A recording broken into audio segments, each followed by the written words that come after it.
ഇത്തരം ലക്ഷണങ്ങൾ ചിലപ്പോൾ നമുക്കൊരു ആദ്യം തുടക്കത്തിലൊന്നും ചിലപ്പോൾ കാണിച്ചെന്ന് വരില്ല. പക്ഷെ ഒരു സ്റ്റേജ് കഴിഞ്ഞ് കഴിഞ്ഞാലാണ് നമുക്ക് അമിതമായിട്ടുള്ള ക്ഷീണം, അല്ലെങ്കിൽ വെയിറ്റ് കുറയുന്നതും വെയിറ്റ് കൂടുന്നതും ഡ്രൈനസ് ഉണ്ടാവുന്നതും, അല്ലെങ്കിൽ മലബന്ധം, അല്ലെങ്കിൽ വയറിളക്കം, ഇത്തരം ലക്ഷണങ്ങൾ ഉണ്ടെങ്കിൽ നമുക്കൊരു ബ്ലഡ് ടെസ്റ്റ് ചെയ്തിട്ട് തന്നെ അത് അറിയാൻ പറ്റുള്ളൂ. അല്ലാതെ ജസ്റ്റ് ഒരു ഡയറക്റ്റ് ഒരു ഇത് കണ്ടു കഴിഞ്ഞാൽ നമുക്ക് മനസ്സിലാക്കാൻ പറ്റില്ല. ചിലപ്പോൾ അത് വൈറ്റമിൻ ഡിന്റെ കുറവുണ്ടാവാം, അല്ലെങ്കിൽ കാൽഷ്യ കുറവുണ്ടാവാം, അല്ലെങ്കിൽ രക്തക്കുറവുണ്ടാവാം. അപ്പോൾ ഇത്തരം പ്രശ്നങ്ങൾ ഉണ്ടെങ്കിൽ നമ്മളൊരു ബ്ലഡ് ടെസ്റ്റ് ചെയ്തേ മതിയാവുള്ളൂ, അല്ലെങ്കിൽ ഒരു സ്കാനിങ്ങിലൂടെ നമുക്ക് മനസ്സിലാക്കാൻ പറ്റും. അപ്പൊ അത് ഹൈപ്പർ ആണോ, ഹൈപ്പോ ആണോ, അല്ലെങ്കിൽ മറ്റെന്തെങ്കിലും ബുദ്ധിമുട്ടാണോ എന്നൊക്കെ മനസ്സിലാക്കാൻ പറ്റും. ഈ ഒരു തൈറോയ്ഡ് റിലേറ്റഡ് ഇഷ്യൂസ് പല കാരണങ്ങൾ കൊണ്ടാവാം.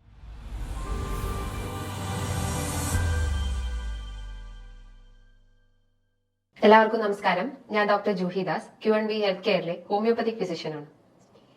ഇന്ന് ഭൂരിഭാഗം ആളുകളെയും ബാധിച്ചുകൊണ്ടിരിക്കുന്ന ഒരു ബുദ്ധിമുട്ടാണ് തൈറോയിഡും അത് റിലേറ്റ് ചെയ്തിട്ടുള്ള അസുഖങ്ങളും.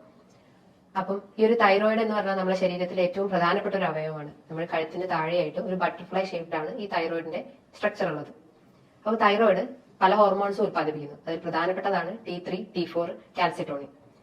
ഈ തൈറോയിഡ് ബ്രെയിനിൽ നിന്ന് സ്റ്റിമുലേഷൻ, അതായത് ഉത്പാദിപ്പിക്കുമ്പോൾ ബ്രെയിനിൽ നിന്നുള്ള stimulation, thyroid releasing hormone, thyroid release ചെയ്യാനുള്ള ഹോർമോണിലെ സ്റ്റിമുലേഷൻ ബ്രെയിനിൽ നിന്ന് വരുന്നു. അങ്ങനെ പിറ്റ്യൂട്ടറി ഗ്ലാൻഡിന്റെ സഹായത്തോടെ അത് സ്റ്റിമുലേറ്റ് ചെയ്യും. അങ്ങനെ TSH സ്റ്റിമുലേറ്റ് ചെയ്യപ്പെടുകയും അങ്ങനെ T3, T4, കാൽസിറ്റോണിൻ പോലത്തെ ഹോർമോൺസ് ഉത്പാദിപ്പിക്കുകയും ചെയ്യും. ഇതാണ് ഇതിന്റെ ഒരു പാറ്റേൺ, ഇതിന്റെ ഒരു പ്രക്രിയ എന്ന് പറയുന്നത്. ഈ ഒരു T3, T4 അല്ലെങ്കിൽ TSH ഉണ്ടാവുന്ന വ്യതിയാനങ്ങളാണ് ഹൈപ്പോ തൈറോയിഡിസവും hyperthyroidism, Hashimoto thyroiditis, Graves disease, അങ്ങനെ പല രോഗങ്ങളിലേക്കും ലീഡ് ചെയ്യുന്നത്.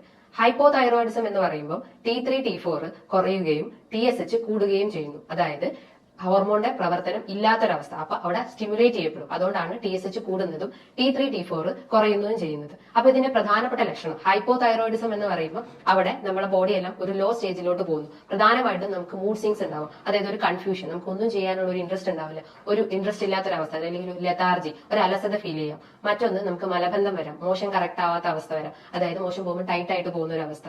അതേപോലെ തന്നെ സ്കിന്നിൽ ഡ്രൈനസ് ഉണ്ടാവും, ഒരു ഡീഹൈഡ്രേറ്റ് ഫീലിംഗ് ഉണ്ടാവും, അല്ലെങ്കിൽ ഡ്രൈനസ് ഫീൽ ചെയ്യാം, ചർമ്മം മൊത്തം വരണ്ട പോലത്തെ ഒരു അവസ്ഥ വരാം. അതേപോലെ തന്നെ അമിതമായിട്ടുള്ള ക്ഷീണം, നമുക്ക് എപ്പോഴും ഉറങ്ങണം എന്നുള്ള ഒരു ടെൻഡൻസി വരും. അമിതമായിട്ടുള്ള ക്ഷീണം വരുവാണെങ്കിലും ഹൈപ്പോ തൈറോയിഡിസം ആണെന്ന് മനസ്സിലാക്കാം. അതേപോലെ തന്നെ ഹൈപ്പോ തൈറോയിഡിസിന്റെ മറ്റു ലക്ഷണങ്ങളാണ് മുടി കൊഴിയുക, അതായത് മുടി പൊട്ടിപ്പൊഴിഞ്ഞ് മുടി കൊഴിയുന്ന ഒരവസ്ഥ. അതുപോലെ വിശപ്പ് കുറയുക, നമുക്ക് അപ്പറ്റൈറ്റ് വളരെ കുറഞ്ഞു പോകുന്ന അവസ്ഥയും അങ്ങനെ കോൺസ്റ്റിപ്പേഷനിലേക്കൊക്കെ ലീഡ് ചെയ്യാനുള്ള ഒരു ചാൻസ് ഉണ്ട്. അതേപോലെ തന്നെ അമിതമായിട്ടുള്ള ക്ഷീണം, വെയിറ്റ് കൂടാം, അതായത് ഹൈപ്പോ തൈറോയിഡ് ഉള്ള ആളുകൾക്ക് വെയിറ്റ് കൂടാനുള്ള ഒരു ടെൻഡൻസി ഉണ്ട്. പക്ഷേ ഹൈപ്പർ തൈറോയിഡിസം നോക്കുമ്പോൾ വെയിറ്റ് കുറയുന്ന ഒരു ചാൻസ് ആണ് കാണുന്നത്.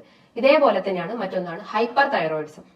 ഹൈപ്പോ തൈറോയിഡിസം ഞാൻ നേരത്തെ പറഞ്ഞു TSH കൂടുന്നു. ഹൈപ്പർ തൈറോയിഡിസം ആണെങ്കിൽ ഇവിടെ TSH കുറയുന്നു. അതായത് ഓവർ ആയിട്ടുള്ള ഹോർമോൺ പ്രൊഡക്ഷൻ ആണ് ഇവിടെ വരുന്നത്. അപ്പം TSH എന്ത് പറയുന്നു, അത് കുറയ്ക്കാൻ നോക്കുന്നു. അപ്പൊ ഇവിടെ TSH കുറയും, T3, T4 കൂടുകയും ചെയ്യുന്നു. അപ്പൊ ഇതിന്റെ പ്രധാനമായിട്ടുള്ള ലക്ഷണം എന്ന് പറഞ്ഞു കഴിഞ്ഞാൽ ക്ഷീണം ഉണ്ടാവാം. അതേപോലെ തന്നെ നമുക്ക് മറ്റേ കേസിൽ പറയുമ്പോൾ കോൺസ്റ്റിപ്പേഷൻ, ഇവിടെയാണെങ്കിൽ മലബന്ധമല്ല, നമുക്ക് വയറിളകുന്ന പോലെ ഒരു ഡയറിയ ഫീലിങ്സ് വരാം. അതേപോലെ അമിതമായിട്ടുള്ള ക്ഷീണം, വെയിറ്റ് കുറയാം. അത്തരം ലക്ഷണങ്ങൾ ഉണ്ടെങ്കിൽ ഹൈപ്പർ തൈറോയിഡിസം ആണെന്ന് പറയാം. അതേപോലെ തന്നെ മെൻസസ് ട്രബിൾസ് വരും. അതായത് മെൻസസിന്റെ ഹൈപ്പോ തൈറോയിഡിസം ആണെങ്കിൽ മെൻസസ് അധികമാണ്, അതായത് പ്രൊഫ്യൂസ് ബ്ലീഡിംഗ് ആയിരിക്കും ഉണ്ടാവുക. പക്ഷെ ഹൈപ്പർ തൈറോയിഡിസം കേസസിൽ ബ്ലീഡിംഗ് കുറവായിരിക്കാം. അതേപോലെ നമുക്ക് നെർവസ്, ഭയങ്കര ആങ്സൈറ്റി ഫീലിംഗ് വരും. ഹൈപ്പോ തൈറോയിഡിസം ആണെങ്കിൽ നമുക്ക് ഒരു മൂഡില്ലാത്ത ഒരു അവസ്ഥ. പക്ഷെ നേരെ ഹൈപ്പർ തൈറോയിഡിസം ആണെങ്കിൽ നമുക്ക് നെർവസ്, ആങ്സൈറ്റി, ഒരു പാൽപിറ്റേഷൻ, ഒരു കിതപ്പ് പോലെയൊക്കെ വരുന്നുണ്ടെങ്കിൽ അത് ഹൈപ്പർ തൈറോയിഡിസം ആണെന്ന് മനസ്സിലാക്കാം. ഇനി ഹൈപ്പർ തൈറോയിഡിസം അല്ലെങ്കിൽ ഹൈപ്പോ തൈറോയിഡിസം ഇത്തരം ലക്ഷണങ്ങൾ ഉണ്ടെങ്കിൽ നമ്മൾ ഒരു സ്കാനിങ്ങോ അല്ലെങ്കിൽ ബ്ലഡ് ടെസ്റ്റോ ഒക്കെ ചെയ്യേണ്ടതാണ്. ബ്ലഡ് ടെസ്റ്റ് എന്ന് പറയുമ്പോൾ പ്രധാനമായിട്ടും തൈറോയിഡ് ഫംഗ്ഷൻ ടെസ്റ്റ്. അതിന്റെ അകത്താണ് T3, T4, TSH ഇത്തരം ഹോർമോൺസിന്റെ വാല്യൂസ് നോക്കി കഴിഞ്ഞ് കഴിഞ്ഞാൽ നമുക്ക് ഹൈപ്പർ ആണോ ഹൈപ്പോ ആണോ എന്ന് മനസ്സിലാക്കാം. ഹൈപ്പർ തൈറോയിഡിസം ആണെങ്കിൽ T3, T4 കൂടുകയും TSH കുറയുകയും ചെയ്യുന്നു. ഹൈപ്പോ തൈറോയിഡിസം ആണെങ്കിൽ TSH കൂടുകയും T3, T4 കുറയുകയും ചെയ്യുന്നു. അത്തരം വാല്യൂസ് നോക്കിയിട്ട് നമുക്ക് ഹൈപ്പർ ആണോ ഹൈപ്പോ ആണോ എന്ന് നോക്കാം. കുറച്ചുകൂടി അഡ്വാൻസ്ഡ് ആയിട്ടുള്ള ടെക്നോളജി ആണെങ്കിൽ ഫ്രീ T3, T4 നമുക്ക് നോക്കാവുന്നതാണ്. ഇനി നമുക്ക് എന്തെങ്കിലും ആന്റിബോഡി ടെസ്റ്റും ചെയ്യാവുന്നതാണ്. അതേപോലെ TPO ഇത്തരം ആന്റിബോഡി ടെസ്റ്റുകൾ ഉണ്ടെങ്കിലും അതും ഈ ഒരു തൈറോയിഡിന്റെ ടെസ്റ്റ് ആയിട്ട് പറയുന്നു. ആന്റിബോഡി TPO എന്നൊക്കെ പറയുമ്പോൾ അതായത് നമ്മുടെ ഇമ്മ്യൂൺ സിസ്റ്റത്തിന് എത്രത്തോളം അത് എഫക്ട് ആയിട്ടുണ്ട്, അല്ലെങ്കിൽ ആന്റിബോഡീസ് എത്രത്തോളം നമ്മുടെ ബോഡിയിൽ ഉണ്ട് എന്നൊക്കെയാണ് ഈ TPO ടെസ്റ്റിലൂടെ മനസ്സിലാക്കുന്നത്.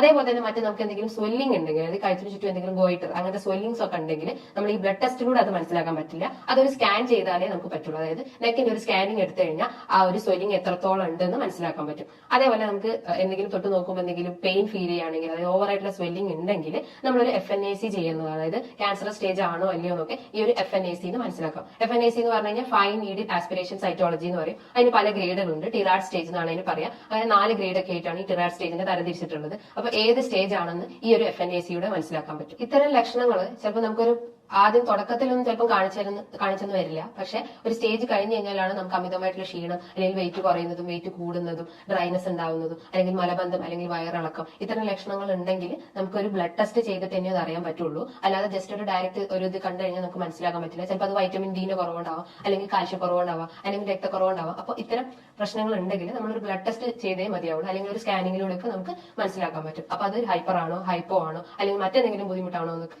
മനസ്സിലാക്കാൻ പറ്റും. ഈ ഒരു തൈറോയിഡ് റിലേറ്റഡ് ഇഷ്യൂസ് പല കാരണങ്ങൾ കൊണ്ടാവാം. പ്രധാനമായിട്ടും അമിതവണ്ണം ഉള്ളവർക്ക് തൈറോയിഡ് റിലേറ്റഡ് ഇഷ്യൂസ് വരാം. അതാണ് നേരത്തെ പറഞ്ഞത്, അത് വെയിറ്റ് കൂടാം, വെയിറ്റ് കുറയാം. അങ്ങനെ പല പ്രശ്നങ്ങളും അമിതവണ്ണം ഉള്ള ആളുകൾക്കും ഈ തൈറോയിഡ് ഇഷ്യൂസ് വരാം. അതേപോലെ തന്നെ അന്തരീക്ഷ മലിനം, അതായത് എൻവയോൺമെന്റൽ പൊല്യൂഷൻ കാരണം, അതായത് എന്തെങ്കിലും ടോക്സിൻസോ അല്ലെങ്കിൽ പെസ്റ്റിസൈഡ്സ് ഒക്കെ നമ്മുടെ ബോഡി രക്തത്തിൽ അലിഞ്ഞ് ചേരുമ്പോഴും ഈ ഒരു തൈറോയിഡ് ഇഷ്യൂസ് വരാം. അതേപോലെ തന്നെ പ്രഗ്നന്റ് ആയിട്ടുള്ള വുമൻസിലും ഈ ഒരു തൈറോയിഡ് പ്രോബ്ലം, അതായത് കൂടുതലായിട്ട് ഹോർമോൺ വേരിയേഷൻ നടക്കുമ്പോഴും ഈ ഒരു തൈറോയിഡ് ഇഷ്യൂസ് വരാനുള്ള ഒരു ചാൻസ് ഉണ്ട്. അതേപോലെ തന്നെ പ്രധാനമായിട്ടുള്ള ഒരു കാരണമാണ് അമിതമായിട്ടുള്ള ടെൻഷൻ, അതായത് അമിതമായിട്ടുള്ള സ്ട്രെസ്. ഇത്തരം ബുദ്ധിമുട്ടുകൾ ഉണ്ടെങ്കിൽ അതൊരു തൈറോയിഡ് ആണെന്ന് മനസ്സിലാക്കാം. ഇനി എന്തൊക്കെയാണ് ഇത്തരം ബുദ്ധിമുട്ടുകൾ വന്നു കഴിഞ്ഞാൽ നമ്മൾ ഭക്ഷണത്തിലൂടെ മാറ്റിയെടുക്കാൻ പറ്റുന്നത്, ഭക്ഷണ രീതികൾ എന്തൊക്കെയാണെന്ന് നോക്കാം. അപ്പം പണ്ട് നമ്മൾ പല ദൂരദർശനിലൊക്കെ പല ആഡുകൾ കാണാറുണ്ട്. ഈ അയോഡിന്റെ അളവ് കുറഞ്ഞു കഴിഞ്ഞാൽ ഗോയിറ്റർ വരാം, അല്ലെങ്കിൽ ഹൈപ്പോതൈറോയിഡ്സ് ആവാം, ഹൈപ്പർ തൈറോയിഡ്സ് ആവാം എന്നൊക്കെ പറഞ്ഞു കേട്ടിട്ടുണ്ട്. അപ്പം പ്രധാനമായിട്ടും നമ്മൾ സാൾട്ടിന്റെ ഇൻടേക്ക് കുറഞ്ഞു കഴിഞ്ഞാലും ഈ ഒരു തൈറോയിഡ് ഇഷ്യൂസ് വരാനുള്ള ഒരു ചാൻസ് ഉണ്ട്. അപ്പൊ ഡെയിലി ഒരു 1-1.5 ടീസ്പൂൺ മാത്രമേ നമ്മൾ സാൾട്ട് എടുക്കാൻ പാടുള്ളൂ. അത് അധികമായി കഴിഞ്ഞാലും കുറഞ്ഞു കഴിഞ്ഞാലും തൈറോയിഡ് ഇഷ്യൂസ് വരാം. അതേപോലെ തന്നെ ഗ്ലൂട്ടൻ അടങ്ങിയിട്ടുള്ള ഡയറ്റ്, അതായത് ഗ്ലൂട്ടൻ അടങ്ങിയിട്ടുള്ള ഭക്ഷണങ്ങൾ കൂടുതലായിട്ട് കഴിക്കുമ്പോഴും, ഗ്ലൂട്ടൻ എന്ന് പറഞ്ഞു കഴിഞ്ഞാൽ ഒരു പ്രോട്ടീൻ ആണ്, അതായത് ഈ ആട്ട, മൈദ, റവ അതിലൊക്കെ കാണപ്പെടുന്ന ഒരു പ്രോട്ടീൻ ആണ്. അത് അധികമായിട്ട് എടുക്കുമ്പോഴും ഈ ഒരു തൈറോയിഡ് പ്രോബ്ലംസ് വരാം. അതേപോലെ തന്നെ മിൽക്ക് അതായത് പാലും പാലുൽപ്പന്നങ്ങളും എടുക്കുമ്പോഴും തൈറോയിഡ് ഇഷ്യൂസ് വരാം. അപ്പൊ അത്തരം ബുദ്ധിമുട്ടുകൾ, അത്തരം ഡയറ്റ് ഉണ്ടെങ്കിൽ അത് കഴിവതും ഒഴിവാക്കാൻ ശ്രമിക്കുക. അതേപോലെ മില്ലറ്റ് എന്ന് പറയുമ്പോൾ ഈ റാഗി അല്ലെങ്കിൽ ചോളം, ടീന ഇത്തരം ഭക്ഷണങ്ങൾ ഉണ്ടെങ്കിൽ അതും എടുക്കുമ്പോൾ നമുക്ക് തൈറോയിഡ് വരാനുള്ള ഒരു ചാൻസ് ഉണ്ട്. ഇന്ന് പലർക്കും ഉള്ള ഒരു സംശയമാണ് ക്യാബേജ് അഥവാ ക്രൂസിഫറസ് വെജിറ്റബിൾസ് ഒക്കെ തൈറോയിഡ് പേഷ്യൻസിന് കഴിക്കാൻ പറ്റുമോ? അപ്പൊ പണ്ടുള്ള പഠനങ്ങൾ പറയുന്നതെന്ന് വെച്ചാൽ ക്രൂസിഫറസ് വെജിറ്റബിൾസ് അല്ലെങ്കിൽ ക്യാബേജ് ഒക്കെ നമ്മൾ അയഡിൻ വലിച്ചെടുക്കുകയും അങ്ങനെ തൈറോയിഡ് ഇഷ്യൂസ് വരാനുള്ള ചാൻസ് ഉണ്ടെന്ന് പറയുന്നു. പക്ഷേ നമുക്ക് കഴിക്കാം, അതായത് നമ്മളത് കുക്ക് ചെയ്ത് കഴിക്കുന്നതാണ് ഏറ്റവും നല്ലത്. അതായത് ഫ്രഷ് ആയിട്ട് കഴിക്കുന്നതിന് പകരം ഭക്ഷണത്തിൽ നന്നായിട്ട് കുക്ക് ചെയ്തിട്ട് നന്നായി ബോയിൽ ചെയ്തിട്ട് കഴിക്കുകയാണെങ്കിൽ നമുക്ക് തൈറോയിഡ് പ്രോബ്ലംസ് വരില്ല. അമിതമായിട്ട് എടുക്കുകയാണെങ്കിൽ മാത്രമേ ഈ ഒരു തൈറോയിഡ് ഇഷ്യൂസ് വരാനുള്ള ചാൻസ് ഉള്ളൂ. ഇനി എന്തൊക്കെയാണ് നമ്മൾ കഴിക്കേണ്ട ഭക്ഷണങ്ങൾ എന്ന് നോക്കാം. ഞാൻ നേരത്തെ പറഞ്ഞു അയഡിൻ അടങ്ങിയിട്ടുള്ള ഭക്ഷണങ്ങൾ നന്നായി കഴിക്കുക, അതായത് സാൾട്ട് ഇൻടേക്ക് കൂട്ടുക. ഡെയിലി ഒരു 1.5 ടീസ്പൂൺ സാൾട്ട് എടുക്കുന്നതുകൊണ്ട് കുഴപ്പമൊന്നുമില്ല. അതേപോലെ സെലീനി അടങ്ങിയിട്ടുള്ള ഭക്ഷണം, സെലീനിയം ഒരു ആന്റി ഓക്സിഡന്റ് ആണ്. അപ്പൊ ഈ ഇൻഫ്ലമേഷൻ കുറയ്ക്കുകയും നമ്മുടെ ബോഡിയിലെ ആന്റി ടി പി അല്ലെങ്കിൽ ആന്റിബോഡീസ് ഒക്കെ കുറയ്ക്കാൻ സഹായിക്കും. അതായത് സെലീനിയം കൂടുതലായിട്ടുള്ള ഭക്ഷണം എന്ന് പറഞ്ഞു കഴിഞ്ഞാൽ മഷ്റൂംസ്, ഫിഷ് അല്ലെങ്കിൽ ചിക്കൻ, ഇതിനകത്ത് കൂടുതലായിട്ടും സെലീനിയം ഉണ്ട്. അപ്പൊ അത് ഭക്ഷണത്തിൽ ഉൾപ്പെടുത്താൻ ശ്രമിക്കുക. അതേപോലെ തന്നെ നമ്മൾ പാല്, ചായ ഒക്കെ കുടിക്കുന്നവരാണെങ്കിൽ അതും പാൽ ഉൽപ്പന്നങ്ങളാണ്, അത് ഒഴിവാക്കാൻ ശ്രമിക്കുക. പകരം നമ്മൾ തൈര് ഉണ്ടെങ്കിൽ അത് ഒഴിവാക്കാൻ ശ്രമിക്കുക. അതേപോലെ തന്നെ നമ്മൾ എന്തെങ്കിലും ക്രൂസിഫറസ് വെജിറ്റബിൾസ് ഉണ്ടെങ്കിൽ അത് ഒഴിവാക്കാൻ ശ്രമിക്കുക. പകരം അയഡിനും സെലീനിയും അടങ്ങിയിട്ടുള്ള ഭക്ഷണം കൂടുതലായിട്ട് കഴിച്ചുകൊണ്ടേ നിൽക്കുക. അപ്പൊ നമുക്ക് ഒരു പരിധി വരെ നമുക്ക് ഈ ഒരു തൈറോയിഡിനെ തടഞ്ഞു നിർത്താൻ സഹായിക്കുന്നതാണ്. ഇങ്ങനെ ഭക്ഷണത്തിലൂടെ തന്നെ നമുക്ക് ഒരു പരിധി വരെ ഈ ഒരു തൈറോയിഡ് പ്രോബ്ലംസ് മാറ്റിയെടുക്കാം. ഭക്ഷണത്തോടൊപ്പം തന്നെ നമ്മൾ നന്നായിട്ട് എക്സസൈസ് മെയിൻറ്റെയിൻ ചെയ്യുക, ബോഡി വർക്കൗട്ട് ചെയ്യുക, അല്ലെങ്കിൽ മറ്റെന്തെങ്കിലും വർക്കൗട്ട്സ് ഒക്കെ ചെയ്യുക. അങ്ങനെ പല വർക്കൗട്ട്സ് ഒക്കെ ചെയ്യുമ്പോഴും അതേപോലെ തന്നെ ഡയറ്റ് മെയിൻറ്റെയിൻ ചെയ്യുമ്പോഴും നമുക്ക് ഈ ഒരു തൈറോയിഡിന്റെ പ്രോബ്ലംസ് കുറയ്ക്കാം. തൈറോയിഡിന്റെ ഒപ്പം തന്നെ നമുക്ക് വൈറ്റമിൻ ഡിന്റെ പ്രശ്നം ഉണ്ടെങ്കിൽ വൈറ്റമിൻ ഡി സപ്ലിമെന്റ്സ് എടുക്കാവുന്നതാണ്. ഡെയിലി ഒരു 60 മന്ത്ലി ഒരു 60K അല്ലെങ്കിൽ വീക്കിലി ഒരു 60K യൂണിറ്റുള്ള വൈറ്റമിൻ ഡി സപ്ലിമെന്റ്സ് എടുക്കാവുന്നതാണ്. ഡെയിലി ആണെങ്കിൽ ഒരു 600 ഇന്റർനാഷണൽ യൂസ് സപ്ലിമെന്റ്സ് എടുക്കുന്നതുമാണ്. അതേപോലെ തന്നെ മറ്റെന്തെങ്കിലും ബുദ്ധിമുട്ടുണ്ടെങ്കിൽ ഈ ഒരു ഡയറ്റും എക്സസൈസും ഒക്കെ ഫോളോ ചെയ്ത് കഴിഞ്ഞാൽ നമുക്ക് എല്ലാ അസുഖങ്ങളും കുറച്ചുകൊണ്ടുവരാൻ പറ്റുന്നതാണ്. ഇനി ഇതുമായി ബന്ധപ്പെട്ട് പല സംശയങ്ങളും ഉണ്ടാവും. തൈറോയിഡിന് എത്ര മെഡിസിൻസ് എടുക്കണം, ഏതൊക്കെ ഡയറ്റ് ഫോളോ ചെയ്യണം, അല്ലെങ്കിൽ വൈറ്റമിൻ ഡി എടുക്കാൻ പറ്റുമോ, അല്ലെങ്കിൽ എന്തൊക്കെ എക്സസൈസ് ആണ് വേണ്ടത്, അങ്ങനെ പല സംശയങ്ങളും നിങ്ങൾക്ക് ഇതുമായി ബന്ധപ്പെട്ട് വന്നിട്ടുണ്ടാവാം. അങ്ങനെ എന്തെങ്കിലും സംശയങ്ങൾ ഉണ്ടെങ്കിൽ നിങ്ങൾക്ക് താഴെ കാണുന്ന നമ്പറിൽ കോൺടാക്ട് ചെയ്യാവുന്നതാണ്. ഇനിയും മറ്റൊരു വീഡിയോയുമായി വീണ്ടും കാണാം.